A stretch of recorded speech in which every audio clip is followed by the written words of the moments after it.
আসসালামু আলাইকুম। অরণ্য ছায়া চ্যানেলে আপনাদেরকে স্বাগতম। আজকের ভিডিওটি আপনার এবং আপনার পরিবারের নিরাপত্তার জন্য দেখা অত্যন্ত জরুরি। আজ আমরা জানব কেন ভূতত্ত্ববিদরা বাংলাদেশে একটি টাইম বোমার উপর বসে থাকা দেশ বলছে। আমরা দেখব রিক্টার স্কেলে 8 থেকে 9 মাত্রার ভূমিকম্প হলে ঢাকার অবস্থা আসলে কি হবে, এবং সবচেয়ে গুরুত্বপূর্ণ, বাঁচার উপায় কি, কারণ একটি সঠিক তথ্য হয়তো আপনার জীবন বাঁচাতে পারে। শুরুতেই বিজ্ঞানের জটিল বিষয়গুলো একটু সহজ করে বোঝা যাক। আমরা জানি আমাদের এই পৃথিবী অনেকগুলো বিশাল টেকটনিক প্লেটের মধ্যে ভেসে বেড়াচ্ছে। বাংলাদেশ এমন একটি ভৌগোলিক অবস্থানে দাঁড়িয়ে আছে যা ভূতাত্ত্বিকভাবে অত্যন্ত সংবেদনশীল। আমাদের দেশটি মূলত 3টি প্রধান টেকটনিক প্লেটের সংযোগস্থলে একদম কাছে অবস্থিত। এগুলো হলো ইন্ডিয়ান প্লেট, ইউরেশিয়ান প্লেট এবং বার্মিজ প্লেট। বিজ্ঞানীরা বলছেন ইন্ডিয়ান প্লেটটি প্রতি বছর প্রায় 6 সেন্টিমিটার করে উত্তর পূর্ব দিকে সরে যাচ্ছে এবং ইউরেশিয়ান প্লেট ক্রমাগত ধাক্কা দিচ্ছে। এই ধাক্কার ফলে মাটির নিচে দুটি প্লেটের সংযোগস্থলে বা ফল্ট লাইনে প্রচুর পরিমাণে শক্তি বা এনার্জি জমা হচ্ছে। কল্পনা করুন একটি স্প্রিংয়ের কথা, যাকে আপনি চেপে ধরে রেখেছেন। আপনি যত বেশি সময় ধরে ওটা চেপে রাখবেন, ছেড়ে দেওয়ার পর সেটি তত জোরে লাফিয়ে উঠবে। বাংলাদেশের মাটির নিচে অবস্থা ঠিক তাই। ইতিহাস সাক্ষী, এই অঞ্চলে সর্বশেষ বড় ভূমিকম্প হয়েছিল 1897 সালে, দ্য গ্রেট ইন্ডিয়ান আর্থকোয়েক, যার মাত্রা ছিল 8.7। এরপর 100 বছরের বেশি সময় পার হয়ে গেছে। এই দীর্ঘ সময়ে প্লেটগুলোর ঘর্ষণে জমে থাকা শক্তি বের হতে পারেনি। কলম্বিয়া বিশ্ববিদ্যালয়ের গবেষকরা সতর্ক করে বলছেন, বাংলাদেশ এবং আশেপাশের অঞ্চলে জমে থাকা এই শক্তিগুলো যে কোনো মুহূর্তে বের হয়ে আসতে পারে। আর যেদিন এটি বের হবে সেদিন রিক্টার স্কেলে কম্পনের মাত্রা 8 থেকে 9 পর্যন্ত হতে পারে। একে বিজ্ঞানীরা বলছেন মেগা আর্থকোয়েক। অনেকের মনে একটা ভুল ধারণা আছে।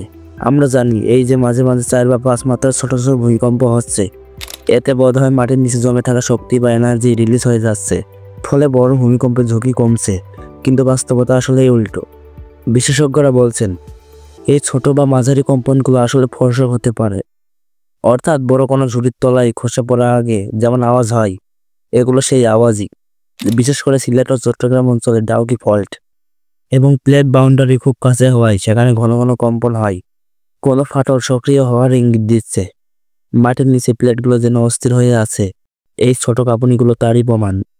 এখন আসুন সেই ভয়ঙ্কর দৃশ্যটি কল্পনা করি। ধরুন কোনো এক কর্মব্যস্ত দুপুরে গভীর রাতে হঠাৎ 8 মাত্রার একটি ভূমিকম্প আঘাত হানল। কেন্দ্রস্থল হলো ঢাকা থেকে 100 কিলোমিটারের মধ্যে। তখন কি হবে? বুয়েটের প্রকৌশল বিভাগের তথ্য মতে ঢাকায় বড় ভূমিকম্প হলে অন্তত 60 থেকে 70% ভবন মারাত্মকভাবে ক্ষতিগ্রস্ত হবে। এর মধ্যে অনেক ভবন সম্পূর্ণ ধসে পড়বে। ঢাকার মাটির গঠন বা সয়েল স্ট্রাকচার নিয়েও ভয়ের কারণ আছে। ঢাকার অনেক এলাকা জলাশয় ভরাট করে তৈরি করা হয়েছে। ভূমিকম্পের সময় এই নরম মাটি তলাকিত হতে পারে, যার ফলে বড় বড় দালান মাটির ভেতরে দেবে যেতে পারে।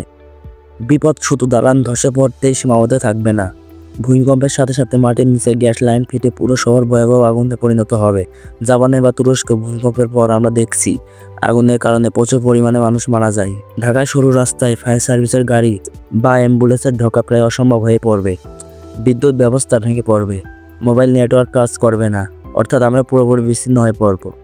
এতক্ষণ ভয়ের কথা শুনলেন, কিন্তু ভয় পেয়ে হাত গুটিয়ে বসে থাকা চলবে না। কিন্তু ক্ষয়ক্ষতি কমানো আমাদের হাতেই। আমাদের এখনই কিছু প্রস্তুতি নিতে হবে। আপনি যে বাসায় থাকছেন বা কিনছেন তা ভূমিকম্প সহনশীল কিনা তা যাচাই করে দেখবেন।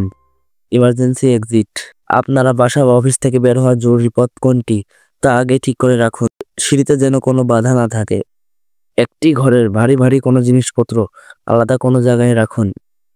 পরিবারের সবার সাথে কথা বলুন। ভূমিকম্প শুরু হলে কে কোথায় যাবে, কি করবে, সবকিছু আলোচনা করুন। সবচেয়ে জরুরি হলো একটি এমার্জেন্সি ব্যাগ নিজের কাছে রাখা, যেখানে শুকনো খাবার, পানি, টর্চ লাইট, বাঁশি বা ফার্স্ট এইড কিট রাখুন। প্রকৃতির শক্তির কাছে মানুষ অসহায়, কিন্তু মানুষের সবচেয়ে বড় শক্তি হলো সচেতনতা এবং তার একতা। বাংলাদেশ এর আগে অনেক প্রাকৃতিক দুর্যোগ সাহসিকতার সাথে মোকাবিলা করছে।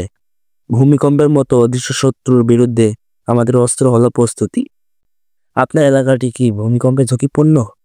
আপনার বাসা কি নিরাপদ? কমেন্টে আমাদের জানান। আর এই ভিডিওটি শেয়ার করে আপনার বন্ধু আত্মীয়দের সচেতন করুন। কে জানে, হয়তো আপনার একটি শেয়ার কারো জীবন বাঁচাতে পারে।